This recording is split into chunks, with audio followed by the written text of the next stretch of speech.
Qızıl qayda. Belə qənaətə gəldik ki, həyatı dolğunlaşdıran, həm şəxsiyyəti, həm cəmiyyəti gücləndirən, həm mənəviyyatı, həm maddi rifahı təmin edən ən başlıca vasitə ailədir. Ailənin də sağlamlığı və funksionallığı məhz ona yanaşmadan asılıdır. Ailə həyatının keyfiyyəti tərəflərin bu münasibəti qurma hədəfləri ilə müəyyən olunur. Bütün ailələr eyni çağırışlar, eyni çətinliklərlə üzləşir.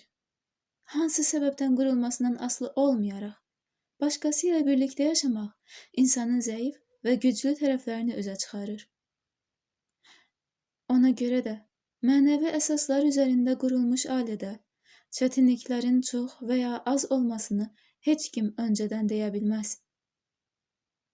Həyat yoldaşı seçərkən onun sənin xidmətinə layiq olub-olmadığına diqqət yetirmək lazımdır. Ailə qurmaq, yəni başqasına xidmət etmək. Qarşı tərəf xidmətə layiq olsa, sənin bu əməlini qiymətləndirsə çox gözəl. Nalayiq şəxs olsa, o zaman ona xidmət mənim şəxsiyyətimin güclənməsinə, həyatdan daha çox əldə etməyimə yardım edəcək. Hər bir insan öz potensialına və xasiyyətinə uyğun həyatda müəyyən çətinliklərlə qarşılaşacaq. Həyat insanın inancından, etiqadından asılı olmayaraq hamı ilə onun potensialına uyğun müamilə edir. Qarşımıza çıxan problemlər hansısa təsadüfün nəticəsi deyil. Həyat tam qanuna uyğunluqlar əsasında hər kəsə özünə uyğun problemlər yaradır ki, insan onları həll etməkdə həyatdan daha çox ləzzət ala bilsin. Ona görə də problemdən qaçmaqla problem azalmır. Sadəcə başqa, gözlənilməz yerdən çıxır. Bu məntiqlə də ailədəki çətinliklərdən qaçmaqla problem həll olunmayacaq. Daha yaxşısı, ailə üzvünlə yaşadığın problemi həll etməkdir. Özü də ailədaxili problemlərdən qaçmaqla insan nəinki şəxsi həyatında, ictimai mühitdə də daha ciddi problemlərlə üzləşəcək. Burada söhbət hansısa mənəvi qaydalardan da getmir. Məsələn, bir ailə məsuliyyətdən boyun qaçırmaqdan ötürü övlad sahibi olmaq istəmirsə, bu yalnız tənhalıqla nəticələnmir. Həm də cəmiyyətdə demoqrafik və bundan törəyən sosial-iqtisadi problemlərə yol açır. Norbert Bolz'un yazdığı kimi, gələcəyin münaqişələri valideynlərlə övladsızların, habelə yaşlı və gənc nəsillərin resurslar uğrunda qarşı durması ilə səciyyələnəcək. Məsələn, pensiya fondu gənc nəslin hesabına dolduğu halda burada iki problem önə çıxır. Birincisi, valideynlər və övladsızlar eyni pensiya alır. Hərçənd valideynlər həmin fondu dolduran işçi qüvvəsi dünyaya gətirib, amma övladsızlar yox. İkincisi, azsaylı gənc nəsil həm özünü, həm də çoxsaylı təqaüdçüləri dolandırmaq üçün iki qat çalışmalıdır. Nəticədə qeyd olunan qruplar sadəcə olaraq ac qalmamaq və normal həyat yaşamaq üçün bir-biri ilə mübarizə aparmaq məcburiyyətində qalacaq. Problemin həlli üçün hökumətlər başqa ölkələrdən immiqrant qəbul etsə də, bu zaman həmin ölkələrdə mədəni identifikasiya və ənənəvi sosial təsisatlarla bağlı problemlər yaşanmağa başlayacaq. Qərb ölkələri miqrantları adaptasiya adı ilə özününküləşdirmək istəsə də, buna tam nail ola bilmir. Beləliklə, Qərbi qərb edən dəyərlər və sistem təhlükə altına düşür. Bu yalnız, məsələn, müsəlman ailələrinin çox uşaqlı olması səbəbindən müsəlmanların sayının yerli ailəyə nisbətdə artması ilə bağlı deyil. Müsəlman ailədə ənənəvi kişi və qadın davranışları tərbiyə olunur. Yerli ailədə isə qadın və kişi öz ənənəvi funksiyasını yerinə yetirmək istəmir. Ona görə yerli qadınları miqrantların maskulin, yerli kişilər isə miqrant qadınların feminin xüsusiyyətləri cəlb edir. Yerli kişilər gəlmə kişilər qarşısında, yerli qadınlar da gəlmə qadınlar müqabilində özlərini daha zəif hesab etməyə başlayırlar. Yəqin yadınızdadır, işə də qoşulmaq üçün nə qədər Avropalı gənc Suriyaya yollanmışdı. Müsahibələrində açıq bildirirdilər ki, onları cəzb edən həmin ənənəvi gender funksiyaların qorunması idi. Bunun üçün onlar sosial cənnət sayılan ölkələrini Yaxın Şərqdəki cəhənnəmə dəyişməyə hazır idilər.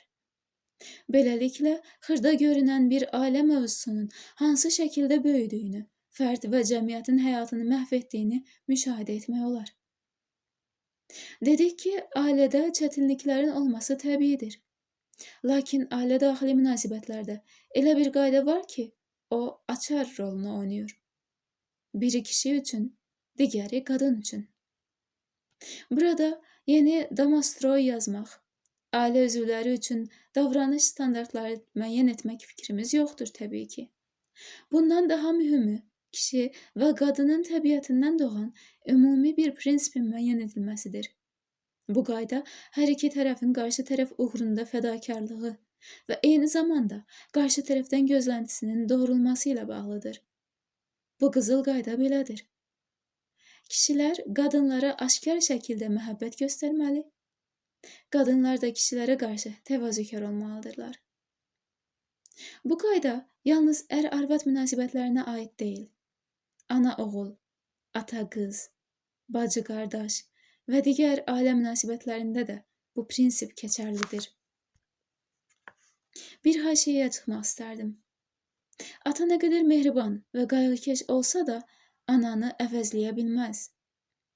Ana da nə qədər heybətli və qərarlı olsa, atanı əvəz edə bilməz. Ailənin maddi təminatçısının kimliyindən asılı olmayaraq, onlar eyni funksiyanı daşıya bilməzlər. Məsələn, tənha valideynlər olur ki, mən uşağın həm atası, həm anası olacağım, deyirlər. Cəmiyyət də bunu bir ailə sədaqəti kimi təqdir edir. Ata ilə ana fərqli varlıqlardır. Məsələn, ana uşaqla oynayarkən ev işləri də görə bilirsə, ata bütövlükdə özünü oyuna həsr edir. Ana oyun qaydalarına sərt əməl etməyi tələb edirsə, ata qaydaları dəyişməyə, hətta yeni qaydalarla oynamağa imkan verir. Ona görə də uşağın hansısa valideyni olmadıqda onu əvəzləyən bir şəxs olmalıdır. Eyni zamanda belə ailələrdə ana psixoloji sarsıntı keçirməyə daha az meyilli olur. Gündəlik həyatında və işində özünə daha çox güvənir. Emosional qərarlardan uzaq olur. Kişilərin qadına səni sevirəm deməməsi, nümayişkəranə şəkildə onun nazını çəkməməsi ya qüruru özündən olur, ya da qadını öz arşını ilə ölçməsi səbəbindən. Özü hər gün səni sevirəm eşitməyə ehtiyaclı deyil deyə, elə bilir qadın da belədir. Kişi hissini əməllə göstərməyi daha doğru hesab edir. Kişi dostlar bir-birinə heç vaxt səni çox istəyirəm demir. Çünki dosta sevgiləri müxtəlif imtahanlardan keçərək əməli sübutla yerinə yetirilib. Bəzən kişi səmimiyyətini kobud şəkildə ifadə edir. Necə ki, dostlar bir-biri ilə kobud zarafat edir, ərklə danışırlar. Həmin məntiqlə kişi qadına kobud söz deyir və onun inciməsinin səbəbini anlamır. Yaxud bir xanımı seçib ailə qurubsa, bunu sevgisinin ən böyük sübutu hesab edir. Ona görə də hisslərini tez-tez dilə gətirməsini yüngüllük sayır. Ona bu hissi dilə gətirmək həqiqətən də çətindir. Ona görə Allah kişini öz hissini dilə gətirməkdə fədakarlığa çağırır. Bir gün İmam Hüseynin əleyhisselam evində bəzəkli pərdə görürlər və həmişə olduğu kimi dırnaqarası ariflər, müqəddəsbazlar buna etiraz edirlər. Atan Əlinin evində pərdə sadə idi, deyə imama tənə vururlar. İmam isə, həyat yoldaşımın bu pərdədən xoşu gəlir, deyə asmışam, cavabını verir. Yaxud biri İmam Baqiri bir gün o zamanki mühit üçün çox fərqli bir geyimdə görürlər və təəccüblə bunun səbəbini soruşurlar. İmam da xanımının bu geyimdən xoşu gəldiyini və onun könlünü xoş etməsi üçün belə geyindiyini deyir. Qadın kişidən bu davranışı gözləyir. Bunu məhəbbətin ifadəsi kimi qəbul edir. Ona görə Peyğəmbər kişinin səni sevirəm etirafının qadının qəlbindən heç zaman silinmədiyini bildirir. Kuleyni Əl-Kafi. Kişi qadına o qədər sevgi göstərməlidir ki, uşaqlar ananın qəlbinə toxunmağı, onun sözünü yerə salmağı cinayət hesab etsinlər. İmam Hüseynin yoldaşı Rübab və qızı Səkinəyə yazdığı aşağıdakı şeir Əhl-i Beytin ailə-daxili münasibətlərinə işıq salır. Evimi Rübabla Səkinə orada olduğu üçün sevirəm. Onları o qədər sevirəm ki, bütün varımı yoxumu onların ayağına atıram. Heç kəs də mənə bir söz deyə bilməz. Digər bir şeirində isə Həzrət Rübabı sevdiyi üçün onun əzizlərini də sevdiyini yazır. Qadın üçün də əri qarşısında nümayişkaranə şəkildə təvazökarlıq göstərməsi çətin gələ bilər. Lakin kişinin ondan umduğu məhz budur. Kişi səni sevirəm eşitməyə, məhəbbətin dillə ifadəsinə ehtiyac duymur. Hətta bu onu bəzən narahat da edir. Onun bəlkə də yeganə təmənnası qürurunun və ehtiramının qorunmasıdır. Qadını da cəzb edən kişinin qürurlu, güclü olmasıdır. Əslində, kişi müqabilində təvazökarlıq nümayiş etdirməklə qadın kişini elə özü üçün də cazibəli və sevimli edir. Kişilərin evdə səs-küy salması da özünü hörmətli və hökmran göstərmək istəməsi ilə bağlıdır. Bu hər kəsə bəllidir. O, bunu kimisə alçatmaq üçün eləmir. Sadəcə, təbiət onu elə proqramlaşdırıb ki, o özünü lider kimi göstərmək istəyir. Düzdür, bu uşaq sayağı davranışı bir kənara qoyub böyümək, daha müdrik və yetkin davranmaq lazımdır, amma bunu bacara bilməsə də qadın ona təvazökarlıq göstərsə, sakitləşəcək. Adi ailə münasibətlərində kişi yanlışlığa yol versə də, qadın imkan verməməlidir ki, kişi ondan üzr istəsin. Bəli, kişi üzr istəyə bilər, lakin bu zaman qüruru da sınar. Haqlı olduğu halda belə ilk addımı qadın atmalıdır. Bu cür davranışla, kişiyə hörmət qoymaqla, itaat etməklə qadın kişini idarə edir. Dava ilə buna nail olmaq mümkün deyil. Çünki açıq aqressiya görəndə kişi instinktiv olaraq özünü müdafiə halına keçir və qarşı tərəfi məğlub etmədikcə sakitləşmir. Daha həssas olduğu üçün qadının ürəyi tez sınır. Kişi də çox zaman bunu anlamır və özünə adi gələn bir tərzdə qadınla da rəftar edir. Bəli, kişinin bu sözdən ürəyi sınmaz, amma qadın kişi deyil. Onun ruhunun lətafəti, zərifliyi, incəliyi bundadır.